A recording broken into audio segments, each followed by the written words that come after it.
Hello and welcome to my channel. I'm Kalina Yankova, a violinist, educator, entrepreneur, and this is my educational platform where I share insights, techniques, and nuances about violin playing. Today we are going to talk about an important yet often overlooked part of your bowing technique, and that is getting to and effectively using the frog of your bow. So before we even talk about getting all the way to the frog, make sure that your middle to top bowing is clean and parallel. And this is going to be your foundation. A very common issue I see, particularly with new students, is what I call half bow syndrome. They get about 2/3 of the way down bow and then they stop, leaving the frog part untouched. So instead of starting here and ending here on the frog, usually students are using this part and that last part stays completely untouched. Why does this happen? Often it's a combination of lack of awareness and fear of losing control, or simply not knowing how to extend the arm correctly. Here is an exercise to fix it. I call it set and go. So initiate a slow, controlled down bow, aiming to use every single inch of your hair.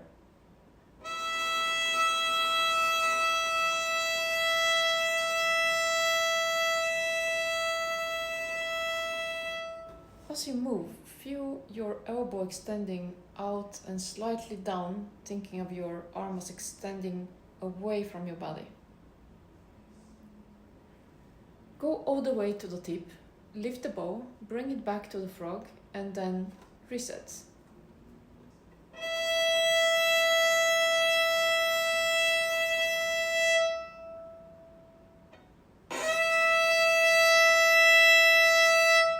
You can repeat that 10 times. I would say you should start really at the beginning of where the hair starts on your bow. Usually it's between the first and the second finger. For me, it's almost on the second finger when I play on a E string. I guess if you're on a lower string, you will be exactly between the first and the second finger. You can also look at your hair and notice where it starts to be a little bit dirty from the touch of your skin. And this is where you should start this just as exercise. Of course, you're not going to do that when you're playing your real musical pieces. Do this 10 times on each string and you will start building the muscle memory and confidence to reach the frog consistently.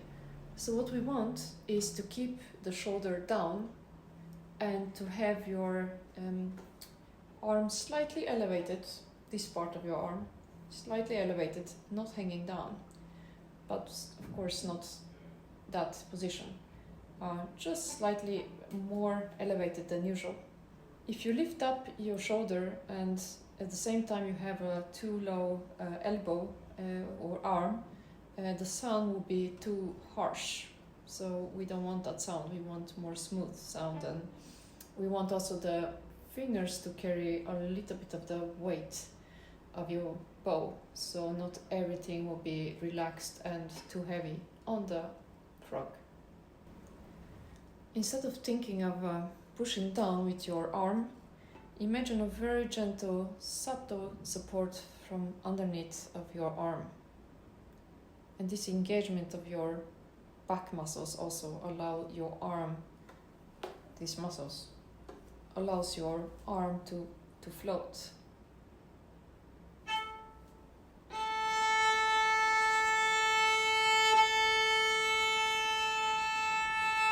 So I'm elevating my arm on the way up to the frog.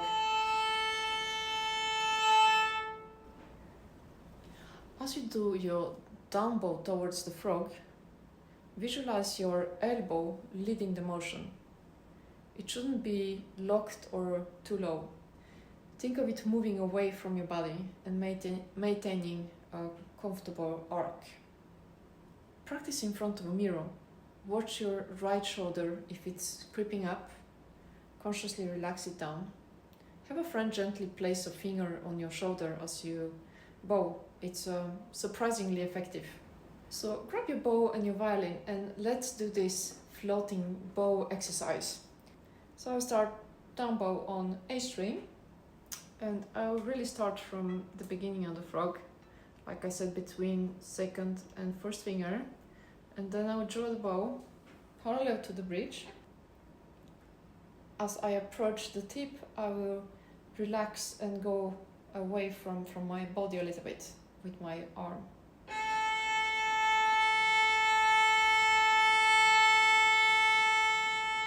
And then up. And then I will slightly elevate the elbow. I also heard about this rolling wrist. So here, just to make it easier to come to the frog. And to be honest, I haven't integrated that in my bow technique, but you could try this, see how it works for you. Once you're comfortable with consistently reaching the frog, let's talk about advanced technique that can dramatically improve your attack and overall sounds. And that is starting your down bow from beyond the string. So we are not going to start on the string, but we are going to be from the air outside the string, and then we will start.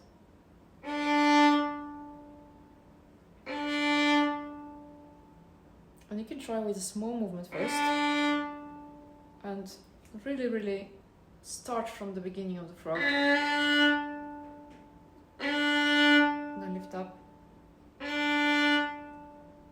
And this is the small movement. If you are younger or you want to teach your students, you can actually do the movement much bigger. This is where the grand gesture comes from. So it's basically this movement. You start from the frog, and then you lift and do a big circle in the air, and do these movements. I even heard from a Suzuki teacher that if you're playing with small children, you could touch your shoulder from the other side. So you do, and you touch your shoulder, and then again, touch your shoulder. Finally, let's address the bow hold at the frog. Many beginners are taught to keep their thumb touching the bow hair. While this is a great establishment for a basic hold, it can also lead to a very rigid frog. Here's how I touch the bow with my thumb. And that naturally happens when I'm at the frog. But then when I go to the tip of the bow,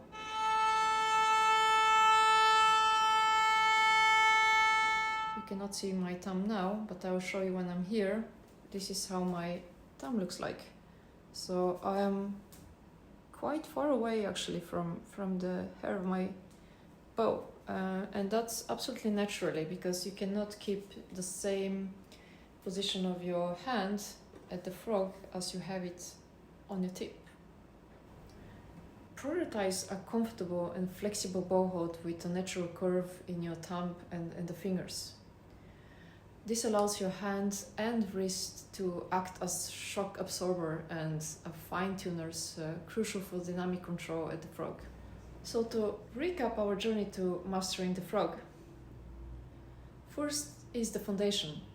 Always maintain a parallel bow, even in the middle, and the tip of the bow should be parallel. The set and go exercise. Build confidence and muscle memory for full down bows.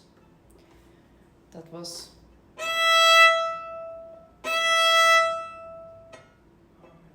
the floating arm principle, to combat tension by relaxing your shoulder and letting your elbow lead the up bow. Beyond the string entry, experiment with this advanced technique for powerful attacks was that we approach from the air. And even try the exercise going beyond your bow and beyond your violin to your left shoulder. Flexible both hold. Allow your thumb and wrist to adapt to a maximum control and tone. So that was about bending the thumb and then up to the tip. The thumb will be less bent. And remember, it won't happen overnight, but consistent and mindful practice will get you there. If you find these tips helpful, please give this video a thumbs up, subscribe for more bowing insights or other techniques, and let me know in the comments below what's your biggest challenge when getting to the frog. I would like to hear from you. Thanks a lot for watching, keep practicing, and I will see you in my next video.